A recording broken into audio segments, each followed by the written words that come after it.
ফরিদপুরে বাস পিকআপ মুখোমুখি সংঘর্ষে নিহত 2, আহত অন্তত 10 জন। ফরিদপুরের ভাঙ্গা উপজেলার পুকুরিয়ায় বাস ও পিকআপের মুখোমুখি সংঘর্ষে 2 জন নিহত হয়েছেন। আহত হয়েছে বাসের আরও 10 যাত্রী। 5 জুলাই শুক্রবার দুপুর 2টার দিকে ফরিদপুর বরিশাল মহাসড়কের পুকুরিয়া বাস স্ট্যান্ড এলাকায় এ দুর্ঘটনা ঘটে। দুর্ঘটনায় পিকআপের ড্রাইভার ও হেলপার ঘটনাস্থলে নিহত হয়েছে। তবে প্রাথমিকভাবে হতাহতদের নাম পরিচয় জানা সম্ভব হয়নি।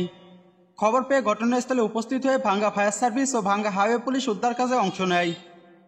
এর সত্যতা নিশ্চিত করে ভাঙ্গা হাইওয়ে থানার ভারপ্রাপ্ত কর্মকর্তা ওসি আবু সাইদ মোহাম্মদ খায়রুল আনাম বলেন, ফরিদপুর থেকে ঢাকাগামী গোল্ডেন লাইন পরিবহনে একটি বাস ও ফরিদপুরগামী পিকআপের মুখোমুখি সংঘর্ষ হয়। এ সময় বাস ও পিকআপের সামনের অংশ সম্পূর্ণ দুমড়ে মুচড়ে যায়। তিনি আরও বলেন, দুর্ঘটনার সময় বাস পিকআপ ছিটকে গিয়ে বিদ্যুতের 33,000 ভোল্টের খুঁটির সাথে ধাক্কা লাগে। এতে বিদ্যুতের খুঁটি ভেঙে পড়ে ভাঙ্গা অঞ্চলের বিদ্যুৎ সরবরাহ বন্ধ হয়ে যায়। প্রাথমিকভাবে হতাহতদের নাম পরিচয় এখনও জানা যায়নি।